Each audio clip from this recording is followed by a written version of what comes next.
Hello guys and welcome back to Best Car Picks. നമുക്കറിയാം ഇപ്പോൾ M G എന്ന് പറഞ്ഞ കമ്പനി ഇന്ത്യയിലേക്ക് വന്നിട്ട് ഏകദേശം 5 വർഷത്തിന് മുകളിലായി.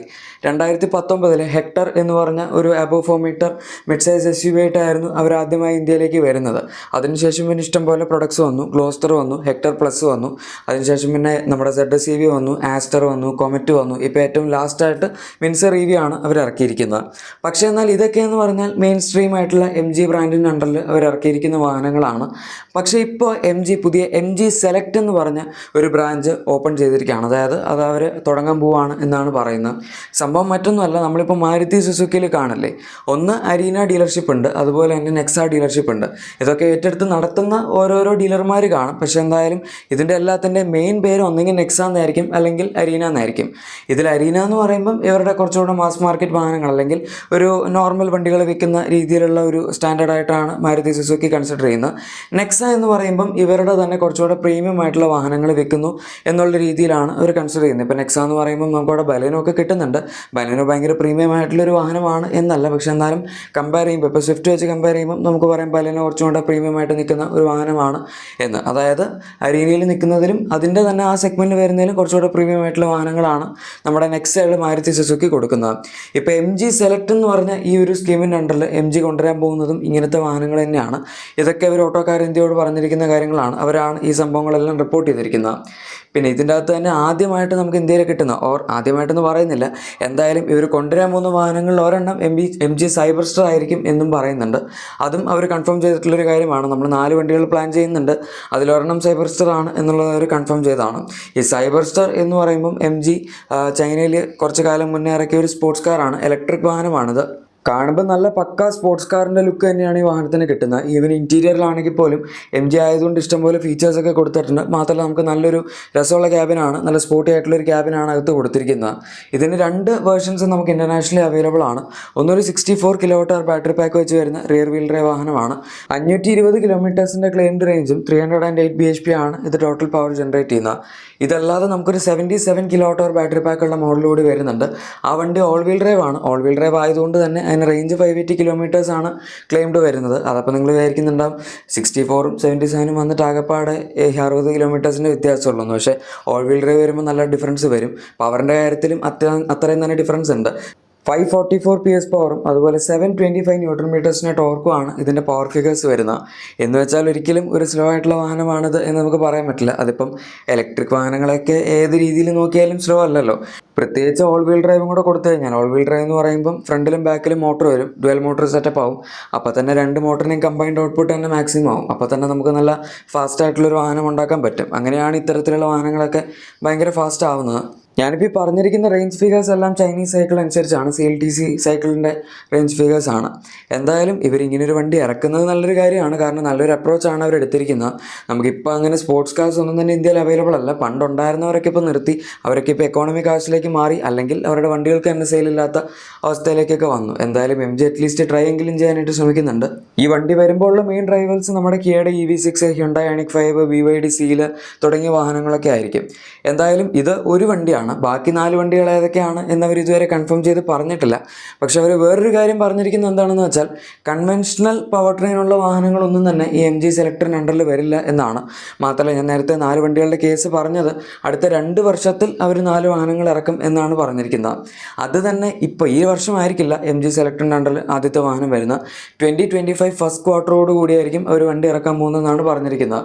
എന്ന് വെച്ചാൽ ഏകദേശം 6 മാസത്തിനുള്ളിൽ നമുക്ക് ഇവരുടെ എം ജി സെലക്ടറിൽ വരുന്ന ആദ്യത്തെ വാഹനം കാണാനായിട്ട് സാധിക്കും.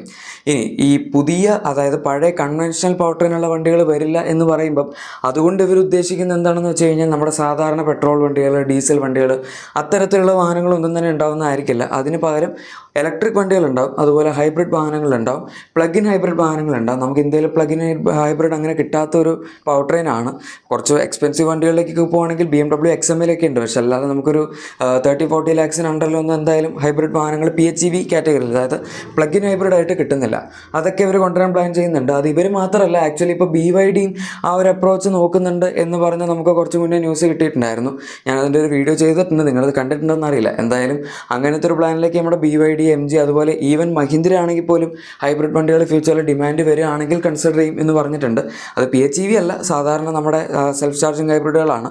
അത് ഇവരും കൊണ്ടുവരുന്നുണ്ട് കേട്ടോ. MG ഈ ഒരു സ്കീമിൻ്റെ അണ്ടറിൽ സെൽഫ് ചാർജിങ് ഹൈബ്രിഡ് വാഹനങ്ങളും കൊണ്ടുവരും എന്ന് പറയുന്നുണ്ട്. അതുപോലെ തന്നെ നമുക്ക് ഫ്യൂച്ചറിൽ ചിലപ്പം ഹൈഡ്രജൻ പവർഡ് ആയിട്ടുള്ള വണ്ടികൾ, അതായത് ഫ്യൂൽ സെൽ പവർഡ് വാഹനങ്ങളും എക്സ്പെക്ട് ചെയ്യാം. ഇപ്പോൾ നമ്മുടെ ഹ്യുണ്ടായി നെക്സോ എന്ന് പറഞ്ഞൊരു വാഹനം ഇൻ്റർനാഷണലി ഈ ഫ്യൂൽ സെൽ പവർഡ് ആയിട്ടാണ് വരുന്നത്. അതിൻ്റെ ഒരു പുതിയ ജനറേഷൻ ടെസ്റ്റിങ്ങിലുണ്ടായിരുന്നു.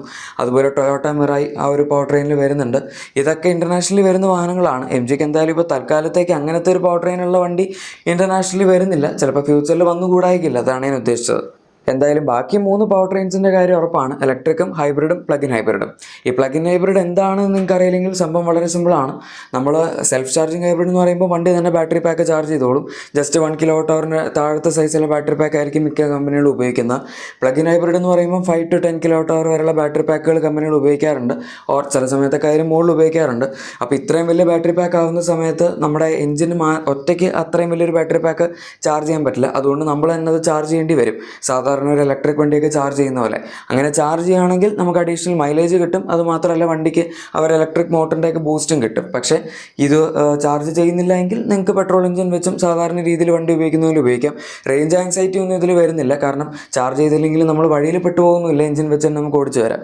അതാണ് PHEVസിൻ്റെ ഒരു ഗുണം. പക്ഷേ ഇത് കുറച്ച് എക്സ്പെൻസീവ് ആയതുകൊണ്ടാണ് നമുക്ക് ഇന്ത്യയിൽ അങ്ങനെ ഒരു കുറഞ്ഞ പ്രൈസ് പോയിന്റിൽ കിട്ടാത്തത്. എനിവേ, ഇനി MG സെലക്റ്റിനെ തന്നെ പറ്റി പറയുകയാണെങ്കിൽ, ഇപ്പോൾ നെക്സ എന്ന് പറയുമ്പോൾ മാരുതി സുസുക്കി ഒരു വലിയ കമ്പനിയായിരുന്നു ഇന്ത്യയിൽ. അവർക്ക് നെക്സ ഡീലർഷിപ്പുകൾ തുടങ്ങുക എന്ന് പറഞ്ഞു കഴിഞ്ഞാൽ വളരെ ബുദ്ധിമുട്ടുള്ള കാര്യമൊന്നും ആയിരുന്നില്ല. പെട്ടെന്ന് തന്നെ അവരുടെ ഓൾറെഡി ഉള്ള സെയിൽസ് നെറ്റ്വർക്കിൽ നിന്ന് തന്നെ കൺവേർട്ട് ചെയ്ത് പെട്ടെന്ന് തന്നെ അവർക്ക് നെക്സയുടെ ഡീലർഷിപ്പുകൾ ഇഷ്ടം പോലെ ആക്കാൻ പറ്റി. അരീന പോലെ തന്നെ. അരീന എന്ന് പറഞ്ഞ പേര് പിന്നെയാണ് വന്നത്, പക്ഷേ അതിന് മുന്നേ വേറെ പല പേരുകളൊക്കെ ഉണ്ടായിരുന്നു. എനിവേ, ഇവരുടെ കേസിൽ ഇതൊരു ചെറിയ കമ്പനിയാണ്. നമ്മൾ മാരുതി സുസുക്കിയൊക്കെ വെച്ച് കമ്പയർ ചെയ്യുമ്പം ഇന്ത്യയിൽ ഇൻ്റർനാഷണലി അത്ര ചെറിയ കമ്പനിയല്ല, കാരണം സായിക്ക് എന്ന് പറയുന്ന ഒരു വലിയ കമ്പനിയാണ്. സായിക്കിന് അണ്ടറിലാണ് MG അതുപോലെ പല കമ്പനികളും ചൈനീസ് കാറ്റഗറിയിൽ വരുന്നത്. എന്തായാലും ഇനീഷ്യലി ഇവർ 12 MG സെലക്ട് ഡീലർഷിപ്പുകളായിരിക്കും ഓൾ ഇന്ത്യ ലെവലിൽ തുടങ്ങാൻ പോകുന്നത്. പക്ഷേ അതിനുശേഷം പിന്നീട് അത് എക്സ്പാൻഡ് ചെയ്യും.